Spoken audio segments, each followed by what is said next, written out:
A figure worth thinking about. References to money appear more than 2,300 times in the Bible.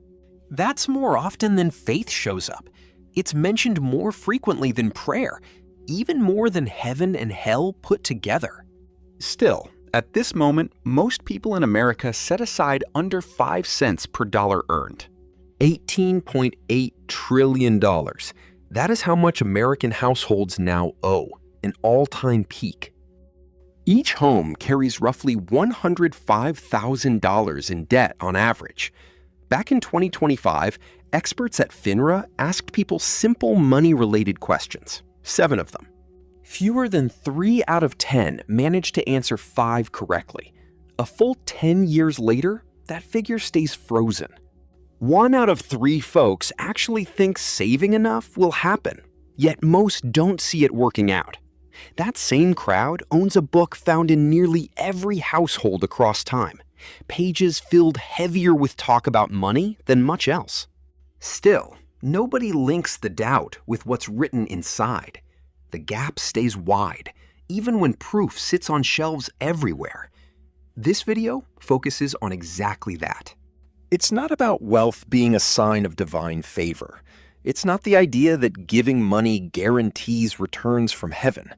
Sure, some believe those things, yet they take up little space in Scripture when it comes to money matters. Most of what appears instead follows clear patterns, built on habits, focused on daily choices. Oddly enough, nearly none of it demands deep spiritual insight, simply attention to guidance many have overlooked again and again. Start here, every single part, not just some. Start with getting better at what you do, says the Bible right away. Skill comes first, before all other steps. Before moving on, make sure your ability grows stronger. Growing sharper matters most, according to its opening message. It begins there. Focus on craft before everything else. A person good at their job ends up in front of rulers. Not just anyone sees such places. Now picture Exodus 31, easily missed, yet huge. God's Spirit enters someone for the first time ever, not to speak visions. That moment goes quiet, but loud in meaning. Not about strange speech, about making things well. Filled one man, Bezalel, with sharp mind, steady fingers, deep knowing, so he could shape what was needed. This begins it, long before funding ever shows up, long before handshakes in fancy offices, even before any written strategy takes shape. There's ability. Since the thing you can build on your own, no cash needed, and once sharpened, folks keep paying without end. Money talks, loud and clear. About half earn more than $53,000 yearly if they craft wood well across America.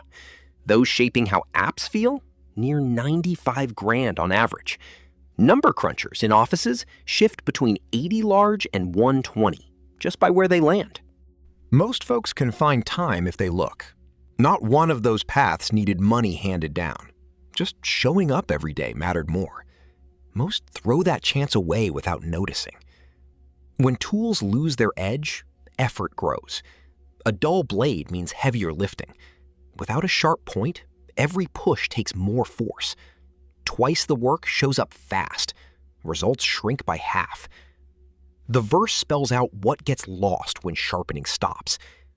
Downstream stuff like money saved or invested, that ties back to how well you work with your head and hands. First step isn't complicated. Choose one ability people will actually pay for. Begin studying it today.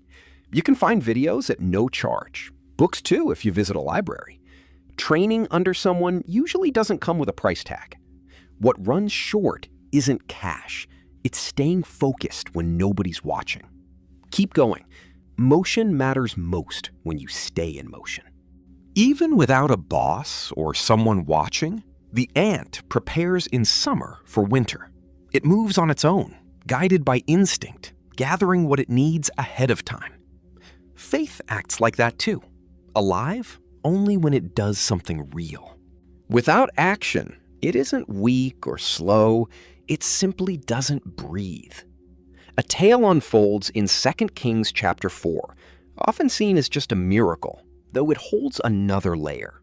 Facing debt, a woman watches creditors move toward taking her children. Then comes Elisha, advising her to gather empty containers from neighbors, fill each one with oil, then trade what fills them. Oil keeps pouring until there are no more containers. What catches attention later is often missed at first. When the jars end, so does the flow. She had to gather them herself. The amount she prepared decided what she got. Effort shaped how far wonder could stretch. It matters more than it first appears. Start it, and something shifts. Scripture keeps showing this one thing. Not magic, just movement. When she went ahead, even with nothing left, steps began adding up. A quiet act first. She asked for empty pots. Then her hands started working. Liquid flowed only after pouring started. Selling came next.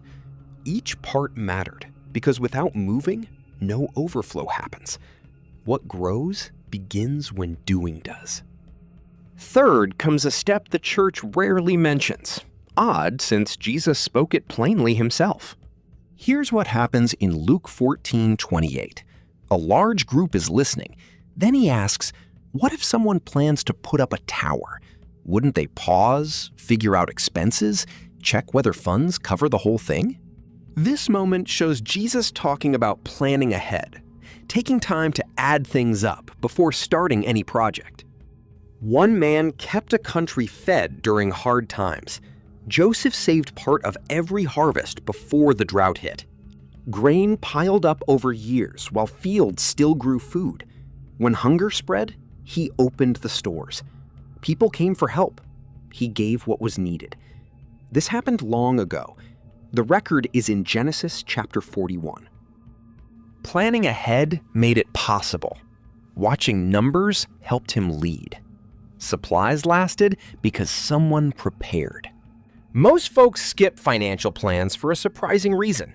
By 2025, just 31 out of every 100 U.S. homes carried a written long-range money strategy. 1 in 3 adults operated with zero roadmap in place.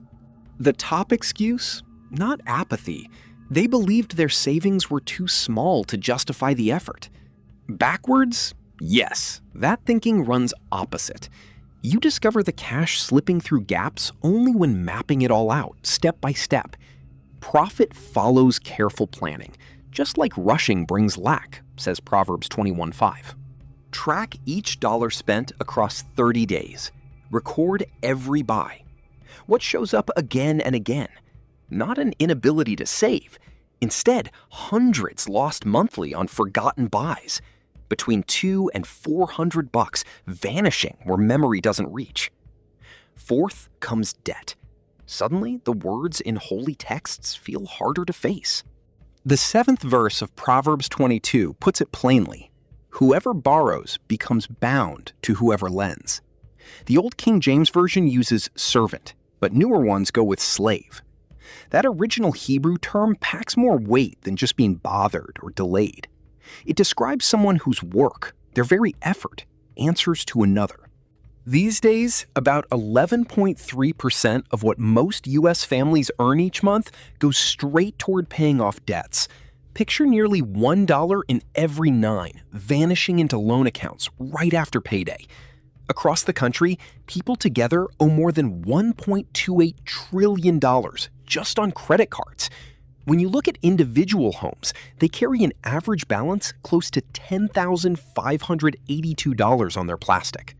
One reason Deuteronomy 28 points to lending instead of borrowing is how it frames prosperity. Because Romans 13:8 tells people to owe nothing, ever left hanging. Not minor footnotes tucked away somewhere, but threads that show up again and again through different writings.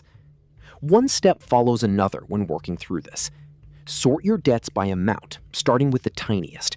Throw all spare cash at the lowest balance. Just meet the bare cost on others. Once cleared, shift that whole sum to crush the next target. Flashy progress? Not here. A sudden win? Doesn't seem like it. Slow gains build wealth, says Proverbs 13:11. Each paid-off debt, one less grip on what lies ahead. Here's that line again, Proverbs 13:11. It quietly unravels any fast money dream, something worth pausing over. While shortcuts promise speed, they crumble under this truth. Not loud, but firm. It doesn't shout, yet it cancels out greed dressed as opportunity. Because overnight gains often fade by morning, so this old warning still stands, tucked in plain sight. Even now, it guards against what feels too good to be real. Money gained unfairly never lasts long, yet small gains, slowly added, can build something real. A story appears in Matthew 25 that shifts how we see this idea. There are 3 men given coins by a master before he leaves. Those who take risks find their portions doubled. One man digs deep into dirt, hiding his share out of fear. His choice changes nothing. Back home, the master does not praise the last worker for being careful. Instead, he labels him dishonest and slow, then removes his share of the coins. Scripture sees sitting idle on your gifts as wrong in character, not only in wallet terms. 32 out of every 100 working people in America have nothing set aside for life after jobs. A typical person holds $87,000 across their retirement funds, though that figure hides big gaps since wealthier folks pull the total higher. Many adults with careers sit far under that middle mark. Saving between 1/10 and 3/15 of what you earn is what most advisors suggest. Only 4.9% of national income went into savings during 2025. Numbers do what they do. Start tiny, just 5 out of every $100 you earn. Funnel it steadily into a wide-ranging market fund. Watch quiet growth take shape across years. Imagine $400 each month, beginning at 30, meeting 7% gains year after year on average, swelling toward $1 million by 65. Luck plays no role here. Simple calculation meets steady habit. Most folks rarely hear Ecclesiastes 11:2 mentioned when money matters come up. This verse advises spreading resources across 7 efforts, or even 8, since no one can predict what hardship might strike. Unseen troubles could arrive without warning. Putting effort in multiple areas makes sense then. The future stays uncertain, after all, so doing more than one thing helps balance that risk. Not knowing what comes next shapes how someone prepares today. Here's Solomon, history's richest figure, warning against banking everything on one source of money. Not driven by hunger for more, yet shaped by danger instead. One path might collapse without warning. That is why paths multiply. A woman described in Proverbs 31 often seems like a picture of home life, yet really it sketches a working entrepreneur. Buying land marks her first move. After that comes a vineyard, funded by profit, not savings. Linen clothing follows, made under her direction. Then goods shipped to traders, reaching markets beyond her town. By verse 18, we learn she reviewed her profits carefully. Watching returns mattered to her. 4 separate streams of income, managed alone, still called wise instead of overwhelming. Out here, waiting too long can cost you everything. If someone keeps staring at the weather, they never get seeds in the ground. Clouds hang around forever. Reaping waits for nobody. Stability? It hardly ever feels real. Back when markets crashed in 2008, or lockdowns hit in 2020, or prices jumped wild in 2022, those pausing for perfect moments watched chances slip by. Just begin. Use whatever's near, flaws included. Finding work could start with selling what you know on sites such as Fiverr or Upwork. Another path opens through purchasing items nearby, then turning them around for sale. Helping others close by often fits too. Think teaching after school, tidying homes, handling online posts for local shops, preparing meals at home for orders. Funny thing, most tiny companies actually struggle to find low-cost support with precisely these jobs. Not one needs borrowing money. Each depends on knowing what step 1 taught, plus doing exactly what step 2 showed. A city with shattered walls leaves everything exposed. That is how it looks when someone cannot master their own impulses. Without restraint, chaos moves in easily. Most folks mix up income with success, yet here's where paths split. Some make plenty but feel empty in their wallets. Others scrape by yet grow steady. What changes the game? Saying no when it counts. That quiet pause builds a barrier. Break it, money slips away fast. Not through big choices, but small daily tugs. Flashy buys pull hard. Keeping up with neighbors adds weight. Looking rich matters more than being rich, for many. The gap widens without even noticing. A person who chases fun too hard might find their wallet empty. Riches slip away when someone spends freely on what feels good. Back then, wine and olive oil showed off wealth, small luxuries people craved. Today it looks different, but works the same way. That meal eaten just to pass time adds up. Bills arrive for services long forgotten. A new device arrives, even though the old one still works fine. Labels shout value where none exists. Spending choices show what you truly care about. Self-control appears in Galatians 5 as a result of living differently, not as budgeting advice. This trait grows when faith shapes daily actions. Managing money becomes more than tracking numbers. Discipline with purchases connects to deeper beliefs. How you handle cash ties into who you're becoming. Fools bring trouble close when they stay near. Wisdom shows up in those who choose careful friends. Harm waits quietly where foolish company gathers. Walking beside sensible people shapes how you think. Surroundings quietly steer money choices, whether folks like to say so or not. When those around act like loans are routine, shopping soothes stress, and setting cash aside is a tomorrow task, those habits seep in. It's not about strength. Hidden rules run deep. Plans stumble when no one else is consulted, yet gathering insights from several people often leads to better outcomes. Not that you need a cheerleader on stage. What matters is locating someone who's walked your path before. Ask them about the rough stretches. Learn how they kept going. One study into small business guidance showed companies with support lasted about twice as long as those without. This fact comes from actual records, not guesswork. Yet help like this can come at zero price. Groups such as SCORE, supported by the U.S. Small Business Administration, connect entrepreneurs with seasoned advisors for free. Even material from Dave Ramsey, regardless of personal views on his manner, follows similar debt-clearing ideas shown here, also offered at no cost. Starting with nothing but tough choices, Bob Lodich and his wife built Seed Time while learning money lessons from Scripture. Their journey?